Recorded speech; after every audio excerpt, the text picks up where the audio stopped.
diferencia hay entre la Cámara de Diputados y la Cámara de Senadores? La Cámara de Diputados representa al pueblo de la nación argentina. Esto significa que las provincias más grandes y con mayor cantidad de habitantes tienen muchos más diputados que las provincias más pequeñas. La manera de establecer las cantidades es proporcional. La Cámara de Senadores representa a las provincias. Cada provincia envía 3 senadores al Congreso Nacional. El total de senadores es 72, dado que las provincias argentinas son 24. Este es un número fijo. Por ejemplo, la provincia de Buenos Aires cuenta con 70 diputados nacionales y la provincia de Tierra del Fuego con 5. Pero tanto la provincia de Buenos Aires como la de Tierra del Fuego cuentan con 3 representantes cada una en el Senado de la Nación.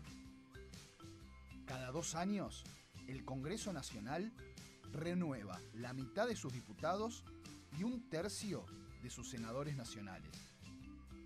El mandato de los senadores es de 6 años, mientras que el de los diputados es más breve, dura solamente 4 años.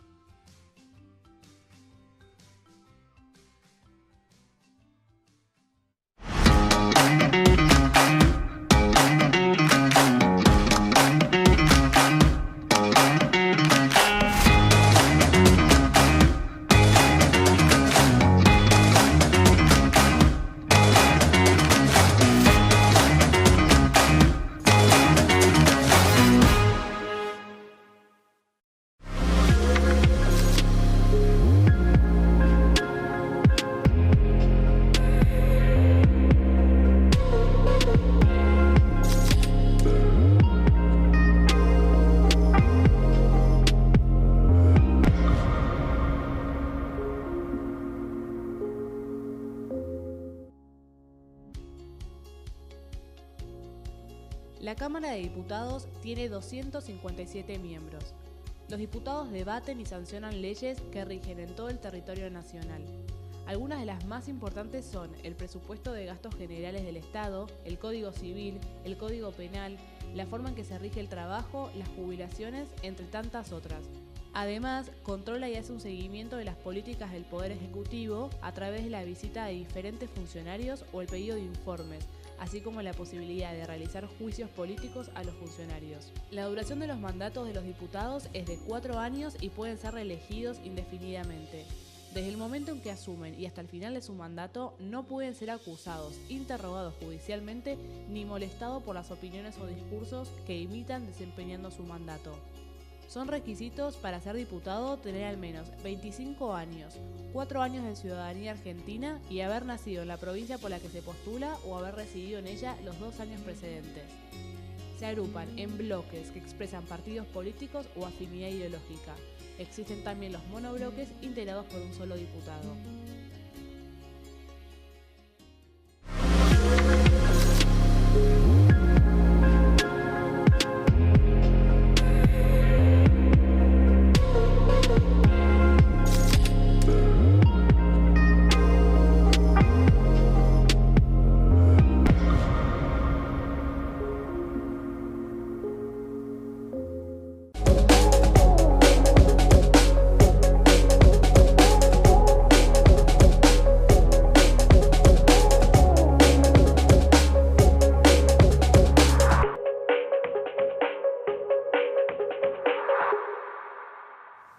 Bienvenido a una nueva edición de Resumen de Noticias, donde vamos a ver todo lo que sucedió a lo largo de esta semana tan intensa en la Cámara de Diputados.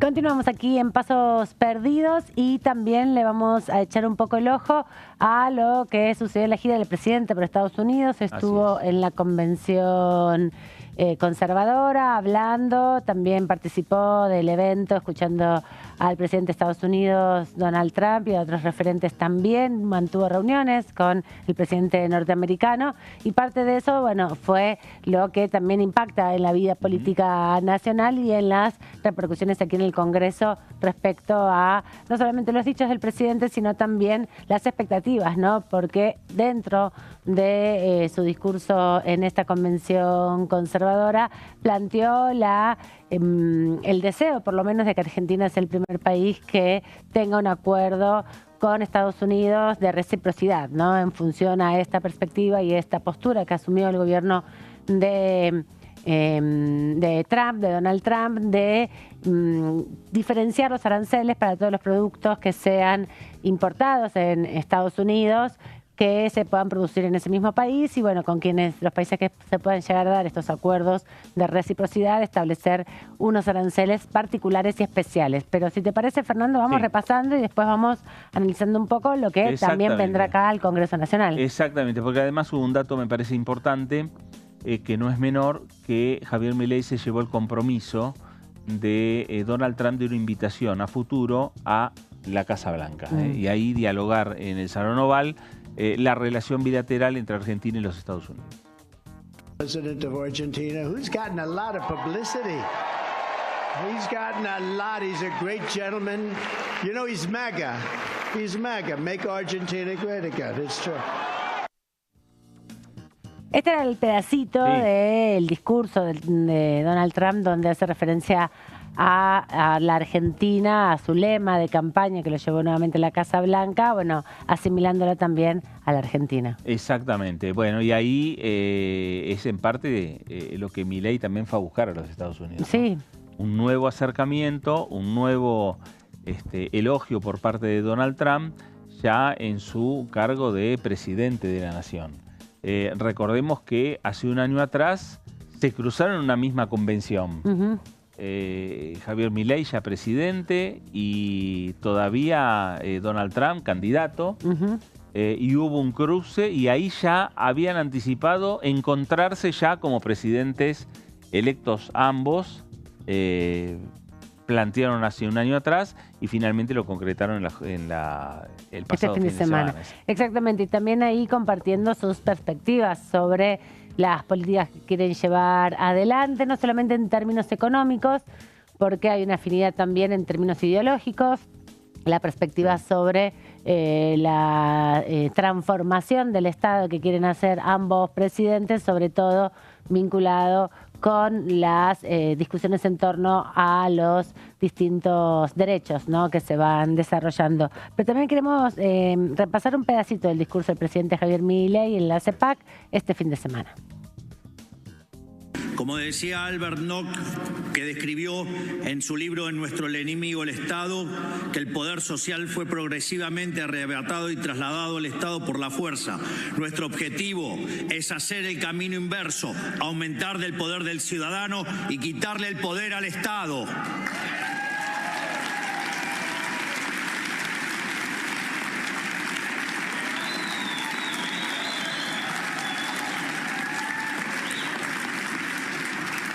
Por su...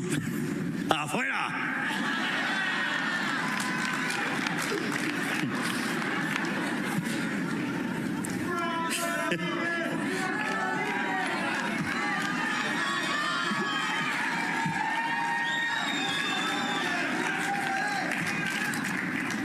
We love you. Me too.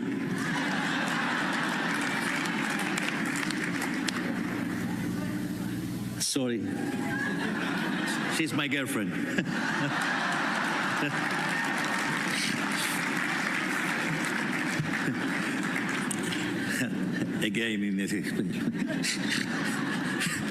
Por supuesto, no puede hacerse gestionando mejor el Estado tal cual existe o simplemente administrando correctamente los recursos de que dispone, sino que el único camino racional es achicar el Estado hasta su mínima expresión posible. Reducir el tamaño del Estado es en sí mismo un acto de justicia, porque cada erogación del Estado es una sustracción del pagador de impuestos.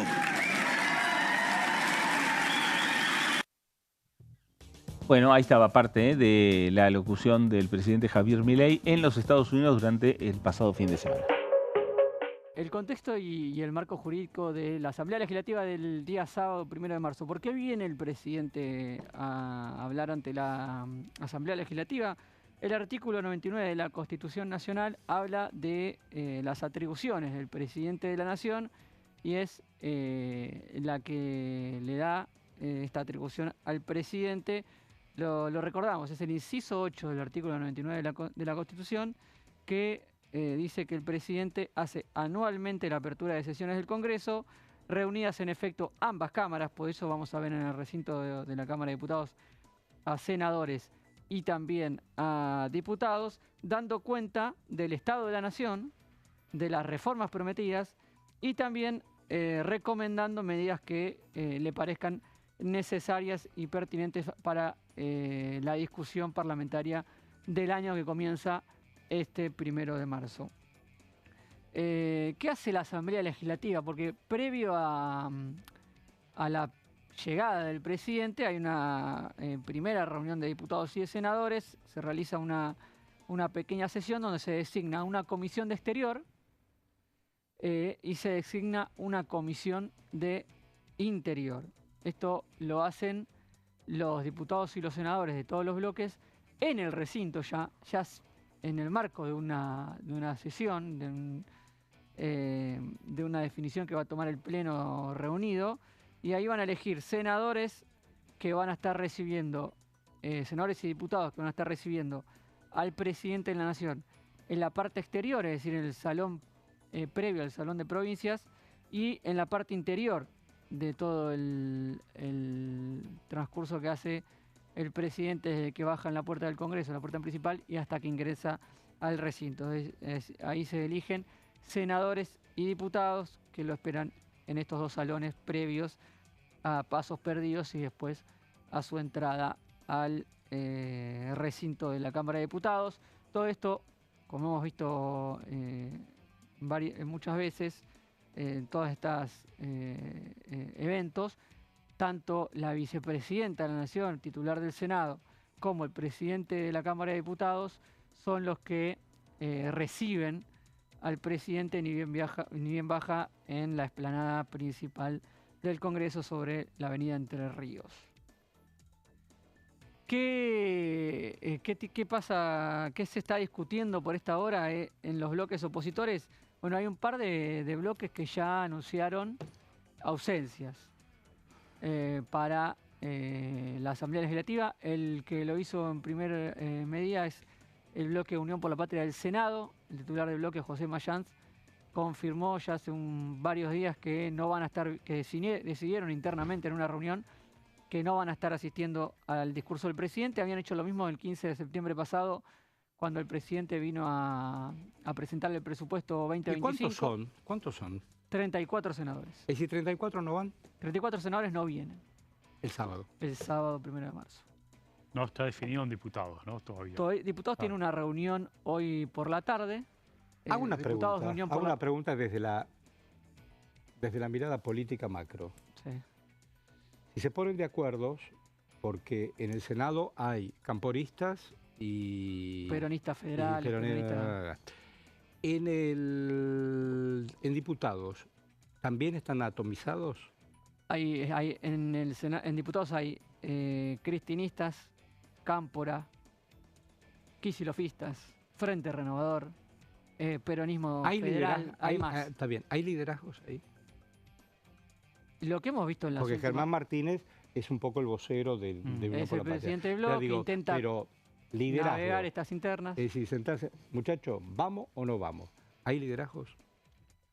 Está el liderazgo de Germán Martínez, pero también obviamente que forma parte de Germán Martínez de la mesa de conducción del PJ que lidera Cristina Fernández de Kirchner. Claro, porque no olvidemos ayer, eso. por ejemplo, me crucé en un pasillo, chau, con la diputada Tolo Zapaz. Chau. Después vi que alguien la entrevistó en algún lugar. En Futuro. Y ella, ¿en dónde? Futuro. En Futuro. Bueno, y no estaba de acuerdo con Kicillof. Digo, qué sé yo, está por otro lado. Claro, entiendo que Futurock está en Mengolini, ¿no? Mengolini, su marido. Digo, Tolosa Paz también está en pareja, está casada con el señor Albistur. Sí. Albistur responde a Patria. A Alberto. Uy, está hablando No, me fui al Patria. No, dinosaurio. Hoy Alberto forma parte de la historia argentina. Sí. Cada uno opinará lo que quiera, pero digo, ¿quiere estornudar? Estornude. No, ahí está, lo pude contener. No Me tiene vino que como una contener. gana, pero lo pude Se le vino evitar. como una gana. Sí. Viste que a veces... Una. Puede estornudar. Es Sí, sí, humano. pero- Usted no es humano, no es un Sí, robot. es incontenible, obviamente. No es una inteligencia artificial. No, por o supuesto. usted es... No, está bien, iba a pensar... No, pero aproveché que estabas hablando y... Usted que leyó Borges, ¿qué decía Borges? Que nosotros somos alguien nos está soñando. Sí, Somos claro. el sueño de alguien. Nosotros no estamos acá. Sí. ¿Sabía eso de Totalmente. Borges? No. Sí. Usted sabe que no está acá, ¿no? No, lo sé. Claro, es una cosa holística. Interesante. Continuamos, recreo, dale, Unión por la vamos. Patria, diputados define hoy por la tarde. Hay una mayoría interna que está por el lado de acompañar lo que definió el Senado. El último antecedente, como decíamos, del presupuesto, los diputados eligieron un grupito minúsculo que vinieron al recinto. Esa puede ser una alternativa. El otro bloque que ya comunicó que va a hacer es el bloque Democracia para Siempre, el que preside Pablo Juliano, donde está Facundo Manes. Va a enviar una delegación mínima de 2 diputados a la sesión. Manes. Sí, son Pablo 2. Juliano, y son 14. Va a venir Pablo Juliano y Marcela Colli, que es la vicepresidenta. El bloque UCR va a venir en principio, pero también teniendo en cuenta que es un feriado largo, hay también muchos diputados y senadores que están en sus provincias. Por último, la última placa, el presidente, ¿qué se espera del discurso del presidente? Que es un poco también el objetivo de la Asamblea Legislativa, escuchar lo que tiene para decir ante los legisladores el presidente de la Nación. Hay un balance de gestión, obviamente, siempre se dedica un tiempo al balance de gestión. En este caso, el primer año de gobierno de Javier Milei va a estar retratado en el discurso del presidente, nada más y nada menos, y los proyectos para el año parlamentario. Como le indica la Constitución, Guillermo Francos de ayer en una entrevista radial dio algunas pistas, dijo que no va a ser un discurso tranquilo, que el presidente prepara un discurso con una fuerte crítica también a sectores de la oposición. Dijo, el presidente está enojado, así que no esperen un discurso livianito. Lo que apareció novedoso es lo de la jura de García Mansilla en este contexto. Sí, claro. Ya incorporado. ¿Podemos reiterar la foto, productor? Ya incorporado en la Corte Suprema con esta foto y con esta jura, va a ser parte de los invitados oficiales. ¿Lorenzetti hizo lo propio para que todo esto pase? Lo del hijo y todo el ¿Quién? Lorenzetti. Y Lorenzetti está en la foto, ¿no? Y bueno, está en la foto, claro. No, pero digo, Lorenzetti es un hombre... ¿Que gestó esto, decís? No sé si lo gestó, pero A fue... ver, le tomó juramento Rosenkrantz, Rosenkrantz. ¿no? Con lo cual García Mansilla va a estar sentado en el recinto como miembro de la Corte. Ahí está. A ver, vamos para derecha e izquierda del televisor o del aparato. Lorenzetti ha dado- Yo digo el televisor. Sí. ¿Te das cuenta que soy un dinosaurio? Algunos están mirando por La por pantalla, teléfono. está bien. La pantalla también. Va. A la derecha está Lorenzetti. De derecha a izquierda, diría Rosenkrantz, que fue también un hombre designado a través de un decreto de Mauricio Macri. Un importante abogado, un estudio de abogados, de un importante multimedio periodístico del país. perdón, después se ratificó por... Nunca asumieron por decreto. Bueno, Apareció el decreto, no llegaron a jurar. Claro, no llegaron a jurar y después se ratificaron por Ante el Senado. ahí va. En el centro y con la mano, con el brazo extendido, ¿por qué estará jurando? ¿Por la Constitución se jura? Bueno, seguramente por la Biblia y los santos y evangelios. La Constitución, ¿no? Es un Y la hombre que Constitución. proviene de la Iglesia. Sí, claro. Es un hombre esencialmente. Bueno, y a la izquierda de su pantalla, Rosati. Rosati supo ser gobernador, o fue gobernador. Intendente de Rafaela. Intendente de O de Rafaela. Santa Fe. No, de Santa Fe, de Rafaela convencional Lorenzetti. constituyente también. Es un hombre que conoce la Constitución. Sí, Claro. sí. Bueno, luego fue ministro de Justicia de Néstor Kirchner. Exactamente. y por algunas diferencias tomó distancia. Y bueno, ahora es hombre de la Corte Suprema. Oscar, pensando en la agenda de lo que va a venir ahora en las sesiones ordinarias, una de las cuestiones que quedaron afuera del temario de las sesiones extraordinarias fue la cuestión de la privatización de Aerolíneas Argentinas. Y el tema de las privatizaciones de las sociedades anónimas ahora se está volviendo a poner en agenda. Yo le quería preguntar, yo me acuerdo que cuando fue el dictamen para privatizar Aerolíneas Argentinas, Encuentro Federal presentó un proyecto propio que era para que haya una privatización parcial, modo YPF, 49% mayoría accionaria del Estado, y que también lo que planteaban de su espacio es que el proyecto también contemple la instrumentación de cuál va a ser el procedimiento, que no quede a discrecionalidad del Estado Nacional. Entonces, lo que le quiero preguntar es, primero, ¿cómo ve que se vuelva a plantear la privatización de Aerolíneas Argentinas durante estos primeros meses? También tomando en cuenta de qué balance es usted del superávit que tuvo Aerolíneas este tiempo, y si es algo que ustedes van a poner en agenda, si creen que puede llegar a tener futuro en la Cámara de Diputados.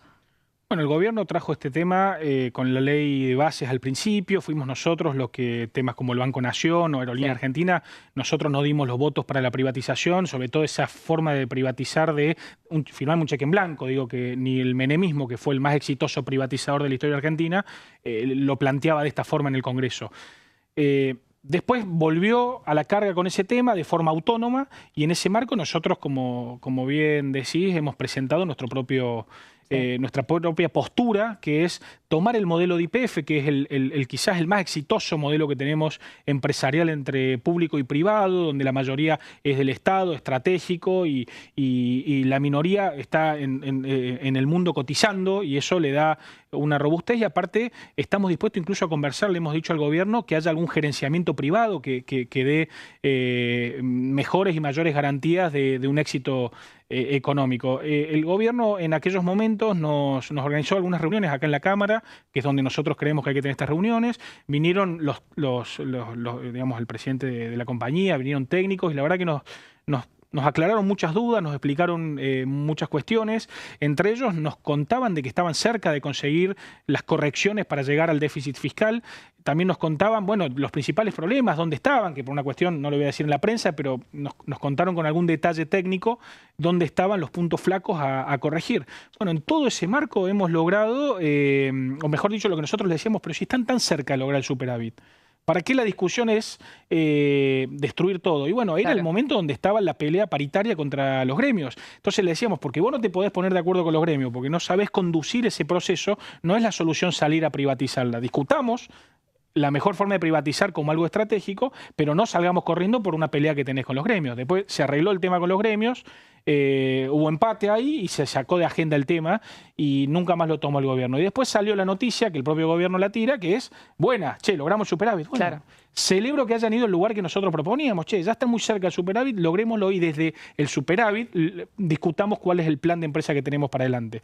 Creo que lo mismo pasa con la confusión que genera ahora el tema de la privatización del Banco Nación. Mira, lo que nosotros hemos visto hasta ahora es la conversión en una sociedad anónima. Sí. La verdad que el que lo está haciendo es el mismo que participó de la conversión a sociedad anónima del Banco de Córdoba, que fue exitoso, y el Banco de Córdoba sigue siendo tan público como lo era antes, cuando era una sociedad del Estado. Por lo tanto, creo que vamos a ver qué quiere hacer con el gobierno con estas cosas, qué plan tiene para seguir con las privatizaciones, pero lo cierto es que tenemos que ser muy cautos, sobre todo en este canal donde ustedes hacen ese trabajo un poco evangelizador de hacer la sintonía fina. Bueno, acá lo que está pasando es no una privatización, porque nosotros en su momento la hemos trabado como bloque. Ahora, si el gobierno quiere que retomemos y necesitan los votos, estamos dispuestos a discutirlo, pero con estos modelos superadores. Y los diputados y los senadores que van arribando aquí al kilómetro cero al Congreso de la Nación para el sábado 1 de marzo, día en que se inaugura el nuevo periodo de sesiones ordinarias y arranca el año legislativo tal cual establece la propia Constitución Nacional. El presidente se tiene que hacer presente aquí a dar un mensaje a la ciudadanía, pero también a diputados y senadores, recordando también la división de poderes y el rol que tiene el Senado y la Cámara de Diputados. Originalmente la Cámara de Diputados representando al pueblo de la Argentina, cada una de las expresiones políticas, y el Senado representando a los principales partidos de las provincias. Antes de la reforma del 94 tenía delegado justamente esa designación a las legislaturas provinciales. Luego, con la reforma del 94 se incorporó una tercera banca por el Senado y es de elección directa, no a través de las cámaras provinciales, sino de manera directa por la ciudadanía. Pero igual siguen representando los intereses provinciales, principalmente del Estado provincial, que es preexistente el Estado central, y la Cámara de Diputados a los ciudadanos, al pueblo. Así que en esa conformación, el próximo sábado vamos a ver a ministros, invitados especiales, a los referentes de las Fuerzas Armadas, a los referentes también de la Corte Suprema de Justicia, algunos embajadores, quien te dice, aquí para la inauguración del periodo de sesiones. Exactamente. Bueno, y lo que se va sabiendo por ahora, hay reuniones que se van dando entre las autoridades del Senado, Presidencia de la Nación, viendo de qué manera se va a ir organizando lo del día sábado, la inauguración. En principio sería a las 21 horas el mensaje del presidente, de la misma manera que dio los mensajes anteriores, es decir, parado detrás de un atril. Y ahí va a dar el mensaje, va a ingresar acompañado por granaderos, por 2 granaderos, y en el recinto de la Cámara de Diputados ya va a estar con la apertura previamente, y anteriormente lo van a ir a esperar al presidente para hacer el ingreso hasta el recinto de la Cámara Baja, la vicepresidenta Victoria Villarroel y el presidente de la Cámara de Diputados. Bueno, ahí estamos repasando lo que fue el año pasado, justamente, vemos gobernadores, vemos funcionarios, vemos a las autoridades de la Cámara, tanto de diputados como del Senado, los miembros de la Corte Suprema, 4, 3 de esos van a estar, uno ya no es más parte de la Corte. Y como bien decías, una comisión de Interior y una comisión de Exterior, se llaman así las comisiones. A veces también hay invitados especiales que se suman a las gradas, ahí en los balcones, hay funcionarios públicos que muchas veces aparecen. Ahí lo vemos al asesor presidencial Santiago Caputo y algunos funcionarios como, por ejemplo, el vocero presidencial, ¿no?, que también ocupó lugar ahí, o incluso entre los funcionarios ahí al costado de del hemiciclo de la Cámara de Diputados, que es el recinto más grande. Se sientan también en unas sillas, se acomodan ahí alrededor de la zona donde está el atril, que es la parte esa justamente donde originalmente están los taquígrafos. Se mueve ese mobiliario y se instala este atril para que sea utilizado por el presidente de la Nación. Una novedad, en general siempre se hace desde el estrado, ¿no?, donde están las autoridades de la Cámara de Diputados. Bueno, va a ser un poquito más adelante en un atril especial, así tal cual esta misma imagen que estamos viendo ahora se va a estar repitiendo seguramente el día sábado a la noche. Estamos repasando lo que va a pasar dentro de una semana aproximadamente. Este grupo de diputados y senadores son alrededor de una docena cada comisión, lo reciben en la puerta formalmente para que el Poder Ejecutivo ingrese. Pausa y ya volvemos con más resumen de noticias.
diferencia hay entre la Cámara de Diputados y la Cámara de Senadores?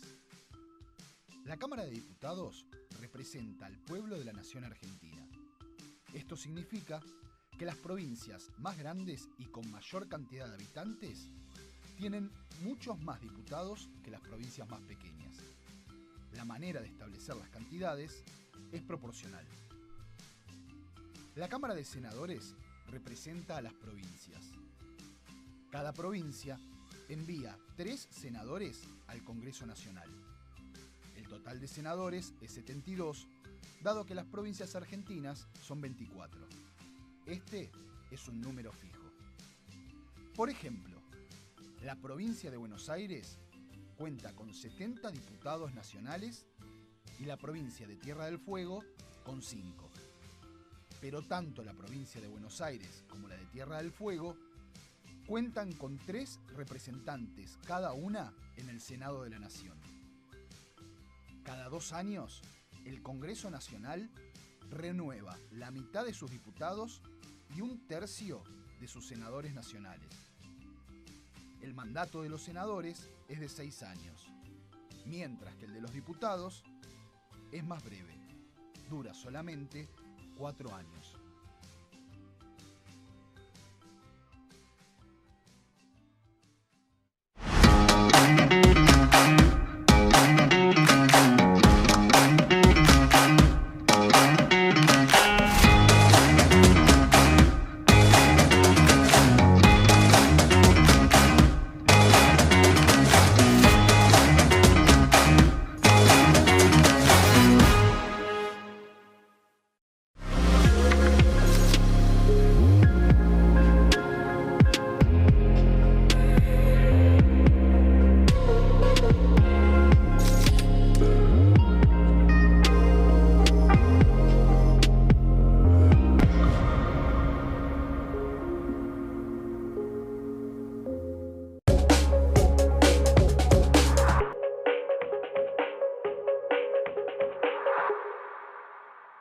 Y seguimos con resumen de noticias con todo lo que sucedió a lo largo de esta semana. Este año vamos a tener un año electoral distinto. Vamos a votar en otra fecha y de otra manera. Nos cuenta todo Jessy. Sí, son 2 iniciativas que surgieron de aquí del Congreso.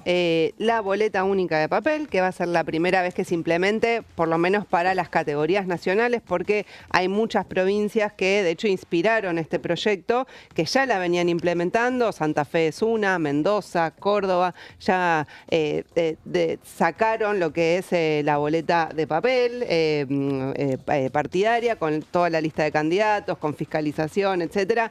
Ese es uno de los cambios.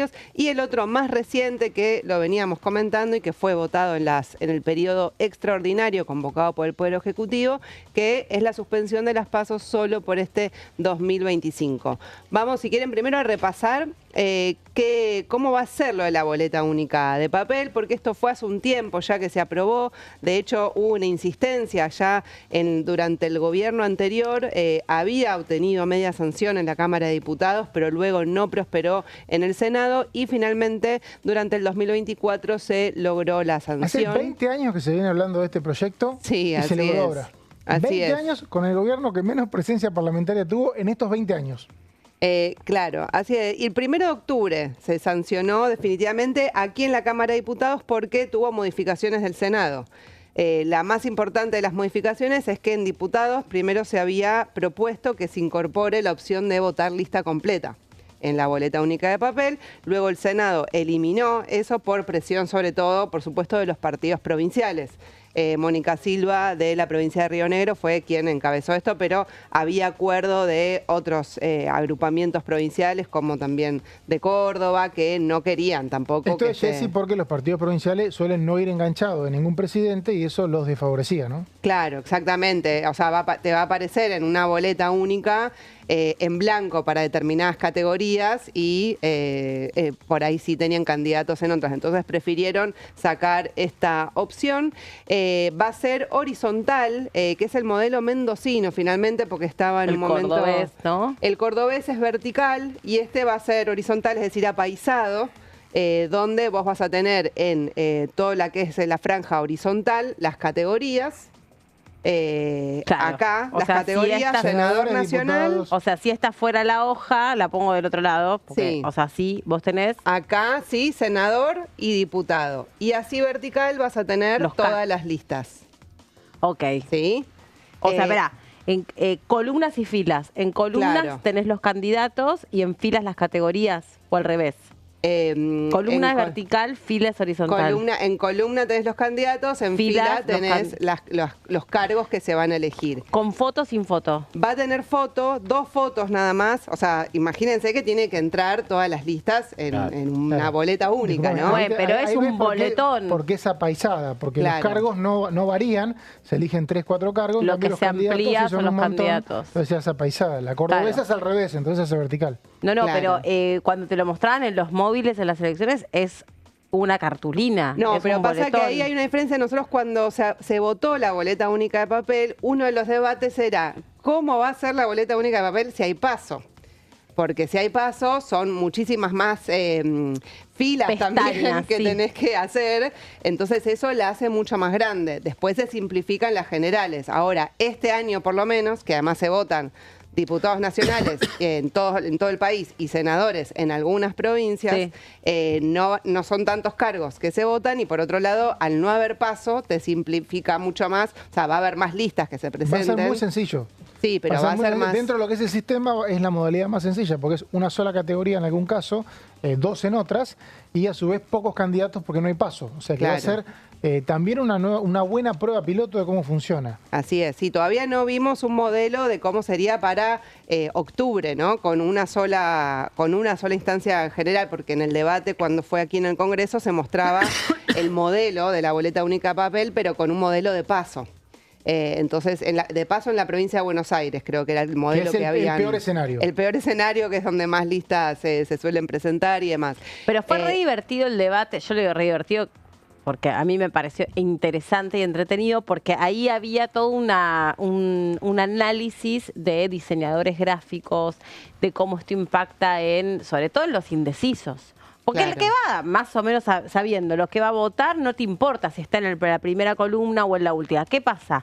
Acá incide mucho que nosotros somos una cultura que tenemos una lectoescritura que va de izquierda a derecha.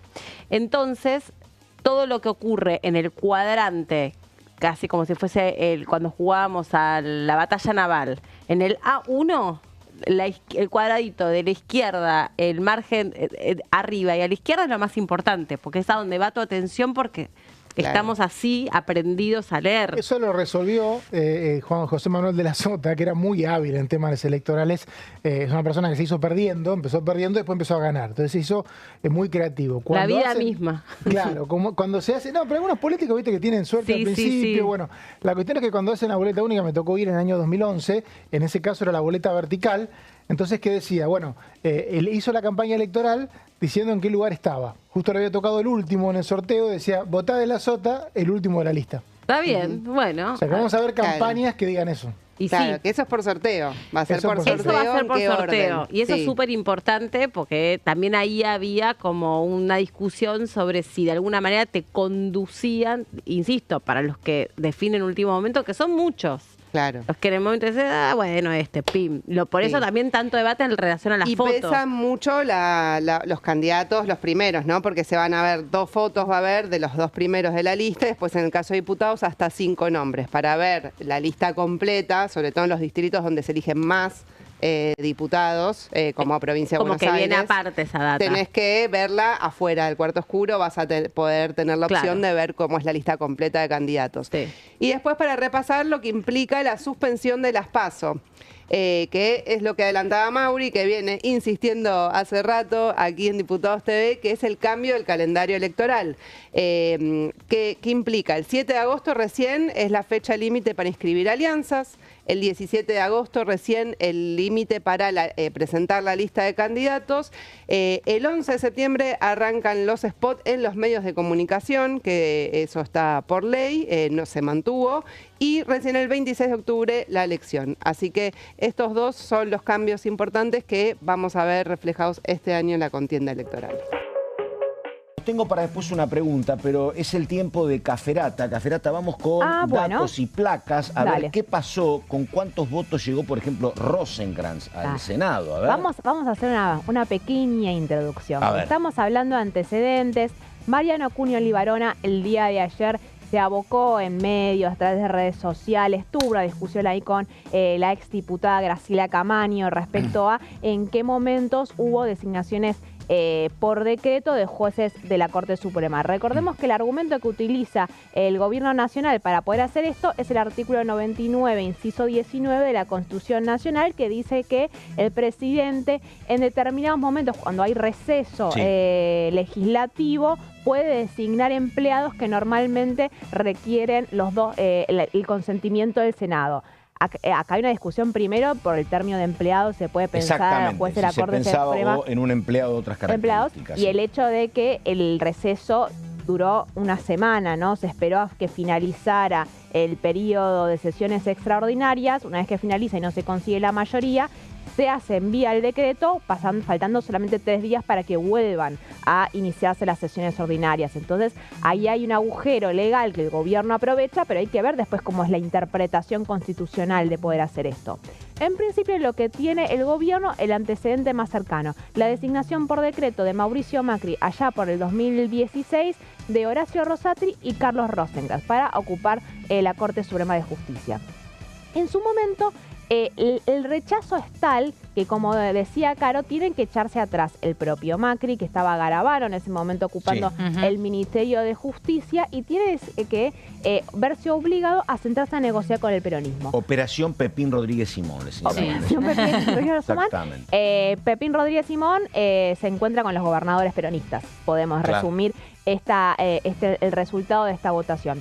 Pero lo importante es acá que el propio Macri, y es lo que están diciendo en el PRO y es lo que están diciendo en todo ex Juntos por el Cambio, es nosotros al final tuvimos que llevarlo al Senado. Y lo llevaron al Senado y lo aprobaron. Y lo aprobaron, Pato, con una mayoría muy impresionante. Eso es lo que quería traer. 10 votos más que los necesarios si estuvieran todos presentes. Exactamente. Y esto, el primero traje el de Carlos Rosenkrantz porque fue el que tuvo menos votos, incluso. Carlos Rosenkrantz es acompañado con 58 votos afirmativos y 12 negativos. Claro. Los 12 negativos estaban Pino Solanas.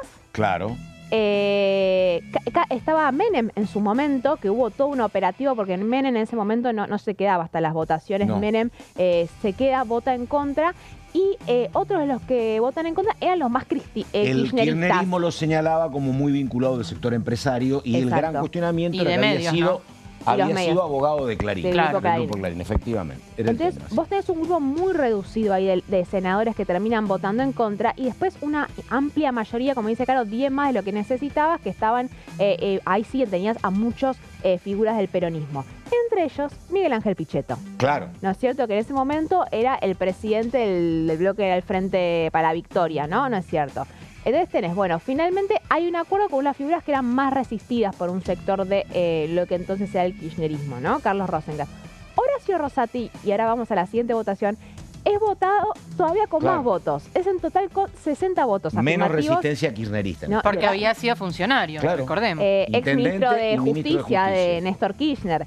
Que es curioso, ¿no? Horacio Rosati en ese momento era un poco la prenda de negociación que le daba Macri al peronismo, y Horacio Rosati, hoy presidente de la Corte Suprema, es el enemigo público número 1 de Cristina Fernández de Kirchner y gran parte de ese sector del cristinismo que lo votó en su momento en el Senado. Pero muy vinculado a Cristina Kirchner en el 94. Era un abogado clave y joven y muy brillante, Rosati, en tiempos de la reforma de la Constitución, donde Cristina Temer y Néstor tienen un rol importante. Ahí se conocen Rosati y Cristina, sí, efectivamente.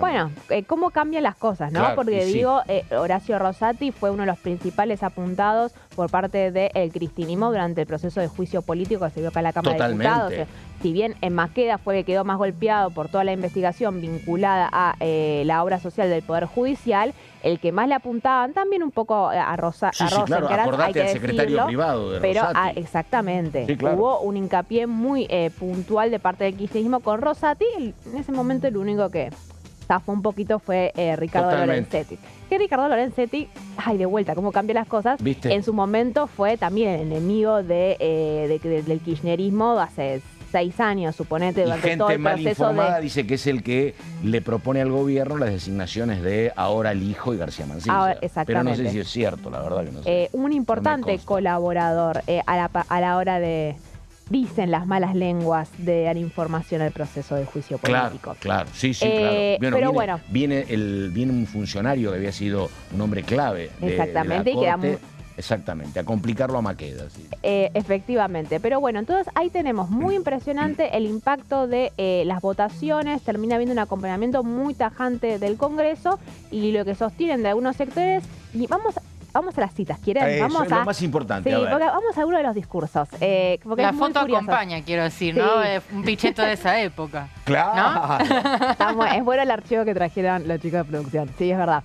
Queremos una ampliación de la Corte razonable y que el presidente entienda que debe haber paridad de género, dijo Miguel Ángel Pichetto, presidente del bloque del Frente para la Victoria. Epa, La discusión es la misma hora. mirá vos. La discusión que está viendo... Porque nada cambió, ¿no? Nada Y no, cambió. claro, empeoró. Empeoró, claro. porque en ese momento estaba Hayton. Estaba Elena Y no sé Hayton. si estaba Carmen Argibay. No. recuerdo. Ya había fallecido. Sí, ya había fallecido, estaba Está bien. Soraya Hayton. E incluso entonces, y después vamos a, porque otra de las que estaba ahí era Anabel Fernández Agasti, que también era senadora, se hacía, y también María Inés Pilati Vergara también, otra, claro, mucho chaqueña. hincapié en sostener, hay que volver a traer mujeres a la Corte Suprema de Justicia y hay que ampliar la Corte Suprema de Justicia. Hoy el debate sigue siendo el mismo. Ayer una ex compañera, que la respeto mucho laboralmente, recorrió corte por corte, si querés, desde Argentina, Uruguay, Brasil y después toda la zona de los Andes. No hay Corte Suprema en América Latina sin mujeres. En algún caso son el 30%, 50%, pero no hay corte. Ecuador, Chile, Bolivia, país que le nombres, hay una representación de por lo menos el 30% de mujeres, Mira. salvo nosotros. Así que nada. Sí. Recordemos también que es una Corte Suprema de Justicia, que es lo que abre también este problema, y fue el problema que tenía Mauricio Macri cuando designa a los jueces por decreto, que es una Corte de 3 que básicamente casi no pueden tomar decisiones. Sí, y agregar que Juan Carlos Maqueda, que se jubiló a fines del año pasado, justamente ayer hizo declaraciones fuertísimas, calificó como horrible, cito textualmente, la designación por decreto. Está muy parlanchín, Maqueda, habló esta vez. Esta mañana habló terminó 2 de ser veces. juez y se desató. La jubilación abrió. lo tiene... Exactamente, sí. Exacto. Tiene tiempo ahora. Tiene tiempo para dar declaraciones. Dale. Vamos a otras declaraciones. Vamos a ver la próxima. A ver, acá otro, Rodolfo Urtubey, ¿no es cierto? El Chango Urtubey. Exacto. Que presidía la Comisión de Acuerdos en ese momento. ¡Qué memorias! Y son años ya. Y procurador, fue en su momento procurador porteño, gestión de Carlos Grosso, acá en la ciudad, sí. Y en ese momento era senador del Frente para la Victoria también. Y esto es interesante porque habla sobre cómo fue la interpretación del peronismo de la decisión de Macri de terminar de plantear y llevar los pliegos al Senado. Estos candidatos son buenos porque no son propios ni ajenos. El error que había cometido Macri fue enmendado enviando los pliegos al Senado, ¿no? Una manera de decir, está bien, los enviaste por decreto, pero te corregiste, los mandaste acá y los pudimos discutir. Su hermano, el gobernador de Salta, era un aliado muy cercano a Macri también en ese momento. Sí. Sí, muy cercano. Hasta que rompen y ahora se fue de la política. Sí, está intentando, intentando otra vez con la ancha avenida del medio. El peronismo federal, sí. Bueno, a ver, vamos a ver algunos de los cuestionamientos que hubo. Porque traje todos el peronismo, porque es muy curioso ver las diferentes posturas tenés 32, que había. pero lo que pasa es que el peronismo siempre era un bloque mayoritario. Sí, sin acuerdo del peronismo no podías designar un juez. A ver qué dice Fuentes, gran cristinista. Muy cristinista, fue uno de los más críticos de un momento. Me encantan las fotos. Los candidatos la primera vez que tuvieron que acercarse a una interpretación del texto constitucional lo hicieron a favor de su propio interés. Eso indica la inhabilidad de orden moral. Claro. Es decir, que fue la crítica muy Habían puntual. aceptado la designación por decreto. Ambos aceptaron la designación por decreto. No fue hasta que la política les pone un freno y le dicen no vamos a acompañar esto, que terminan teniendo que llevarse los pliegos al Senado. Pero en su momento, tanto Rosencrantz como Rosati aceptaron ser designados por decreto y que es el planteo que también se ve ahora. Lijo en su momento no quería ser designado por decreto por el problema de tener que pedirse una licencia. Perdóname, y García Mancilla dijo acá, las pocas veces que habló, que no iba a aceptar ser designado. En la audiencia pública, que queda registrada, queda la versión taquigráfica, queda el video, con lo cual... Bueno, viste, pero vos no cambiaste de opinión nunca en tu vida. Y sí, ¿viste? pero nunca me postulé para juez de la Corte. No, bueno, es curioso. Dos figuras que uno públicamente, el otro en off the record sostenían que preferían no ser designados por decretos, cuando llegó el momento, ambos lo aceptaron. Entonces, bueno, esa fue en su momento la declaración de Marcelo Fuentes. Y creo que queda una más de una más joven, Anabel Fernández Sagasti, que en su momento ya era senadora también muy cercana a Cristina. ¿Y qué es lo que sostiene? Lo traigo porque también vamos a ver, vamos a escucharla cuando los pliegos se disputan en el Senado. El presidente dictó un decreto inconstitucional que se llevó a cabo mediante una interpretación arbitraria del artículo 99. Ahora estamos otra vez, el que está meneando el artículo 99 es Junio Libarón. Exactamente, que es toda esta discusión. Sí, la discusión interpretativa de ese artículo, ¿cuál es, Pato y María? Ese artículo en el inciso 19, si no recuerdo mal, habilita al Ejecutivo a llenar las vacantes de empleos en el Poder Ejecutivo cuando el Senado no haya prestado acuerdo en épocas de receso, ¿no? Ayer salió Martín Doñate, que es senador del PJ, secretario de Justicia del PJ y senador de Unión por la Patria, a aclarar este punto y explicar que ese artículo se refiere para cargos como, por ejemplo, embajadores y diplomáticos, no para un cargo en el Poder Judicial. Se está refiriendo a empleos del Poder Ejecutivo. Esa es un poco también la discusión técnica, ¿no? ¿Hasta dónde se puede designar por decreto a un juez? Tenemos que ir al corte, pero Caferata, a mí me ha quedado pendiente para las dos una pregunta, digo, porque está claro que hay poca agua para tirarse por parte del gobierno, que esto está muy discutido, que hay riesgos en el Senado cuando empiecen las ordinarias. Digo, ¿el gobierno lo hace porque los plazos son los plazos que maneja el gobierno o hay una cuota aparte en la decisión política de lo que dijo Miguel Pichetto? Miguel Pichetto le preguntaron antes de ayer esto, dijo... dice, yo no me quiero meter tanto en la discusión técnica, dice, me parece que el gobierno lo que busca es instalar otro tema para correrse un poco del LibraGate. Hay absolutamente algo de eso, de cambiar la agenda que viene siendo protagonizada por el escándalo del derrumbe de la moneda Libra. Se hizo a través de la designación por decreto. También es cierto que ya veníamos anticipando hace una semana con que iban a avanzar de esta manera. Fue una promesa y el presidente lo cumplió. El tema es, bueno, ¿de qué manera te sirve correr el ángulo del debate con un tema que está siendo bastante polémico y está siendo cuestionado y que tal vez no puede derivar una victoria? Porque la verdad es que el gobierno nacional surfea muy bien las aguas de la polémica en ese sentido. No tiene problemas en tener discusiones, debates, y el tema es que esto no debe una derrota y después se lo terminan rechazando en el Senado. Además vos fíjate que en el tema del LibraGate hay posiciones de los aliados al gobierno que han mantenido una comprensible cautela, no han criticado. Pero en cambio, en esto, no. Gente que es muy cauta en el tema del LibraGate, acá dice, no, yo con el hijo no quiero o no me gusta el decreto.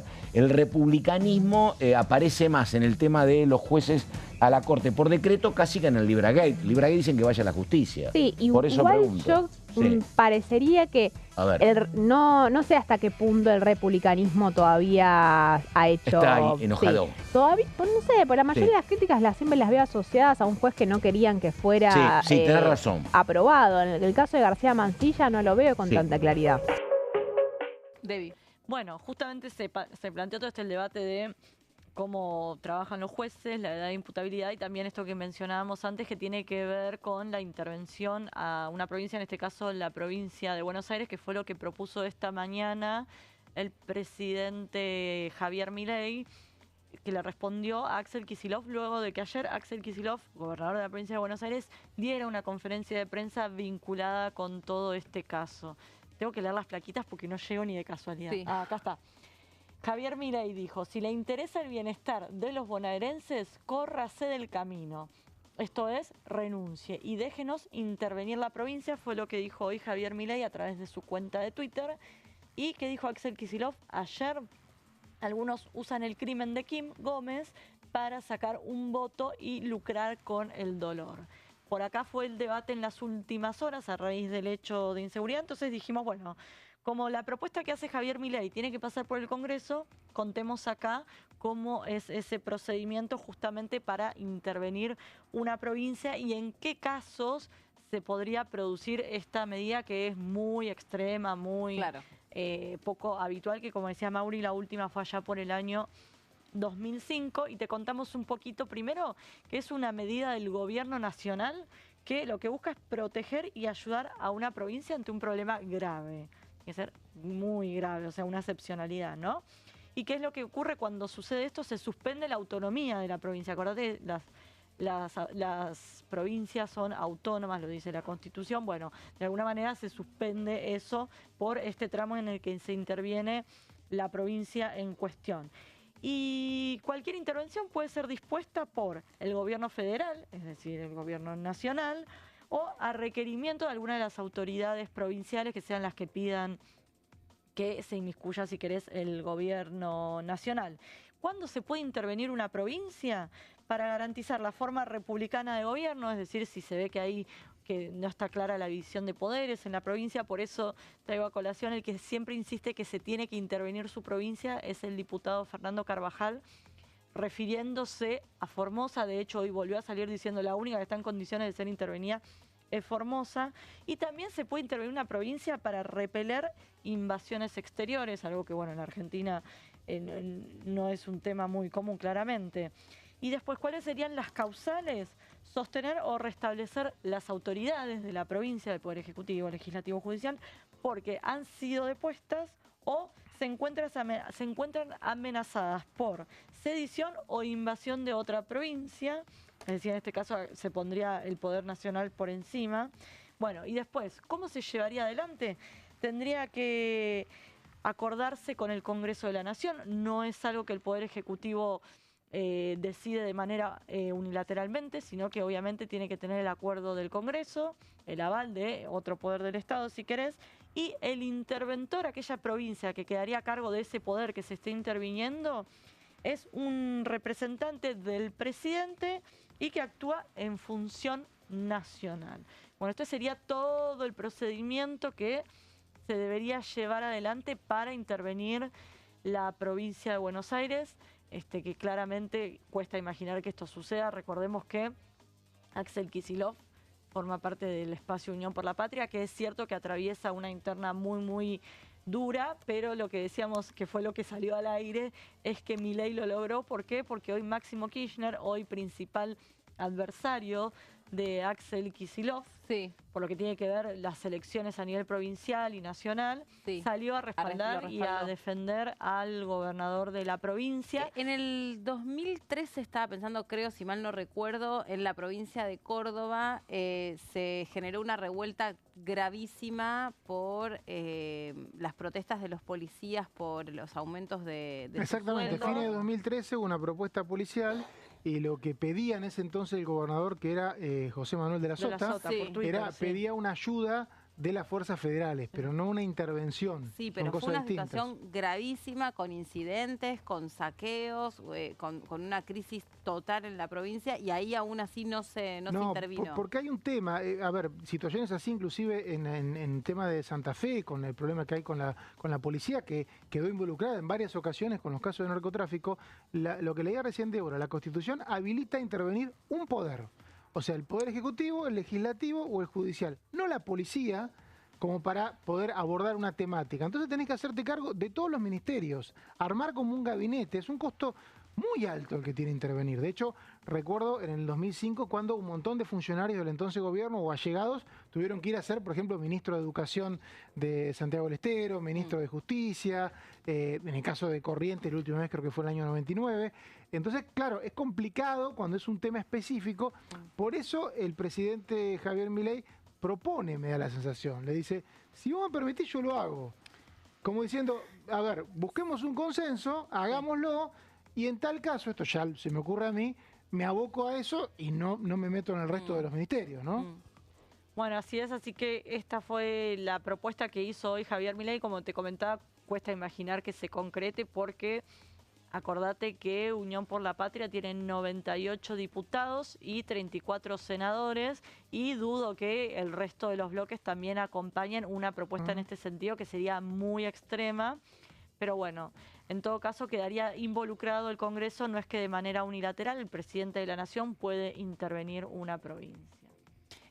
Bueno, a ver, estaba fijándome antes, lo que pasa es que no lo tengo ahora a mano, ¿qué dicen las estadísticas respecto de las cuestiones de inseguridad? Por eso también... Bueno, en los últimos tiempos el gobierno por ejemplo, de la provincia de Buenos Aires destaca que se redujo el nivel de inseguridad en la provincia. Pero bueno, hay que ver si se toma solo el conurbano, toda la provincia. Y me acordé hoy a la mañana, que vos recién lo mencionaste, que tiene que ver con la entrevista que le dio Javier Milei a Jonathan Viale días atrás, que él planteó, destacó el desempeño o la mejora de los índices en la provincia de Santa Fe, y ahí destacó la ayuda que recibe por parte del gobierno nacional. Está bien que ahí él puede decir, pasa que es narcotráfico, delito federal, pero cuando habló de la provincia de Buenos Aires dijo que él no le giraba fondos a la provincia de Buenos Aires, que estaba siendo gobernada por alguien que administró muy mal el país en el pasado, ¿no? Entonces también ahí hay una cuestión que tiene que ver con signo político y demás. Llegamos al final de esta nueva edición de Resumen de Noticias y seguimos en la continuidad informativa de DTV.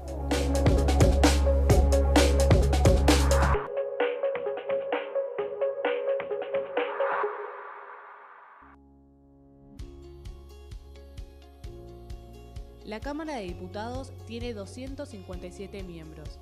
Los diputados debaten y sancionan leyes que rigen en todo el territorio nacional. Algunas de las más importantes son el presupuesto de gastos generales del Estado, el Código Civil, el Código Penal, la forma en que se rige el trabajo, las jubilaciones, entre tantas otras. Además, controla y hace un seguimiento de las políticas del Poder Ejecutivo a través de la visita de diferentes funcionarios o el pedido de informes, así como la posibilidad de realizar juicios políticos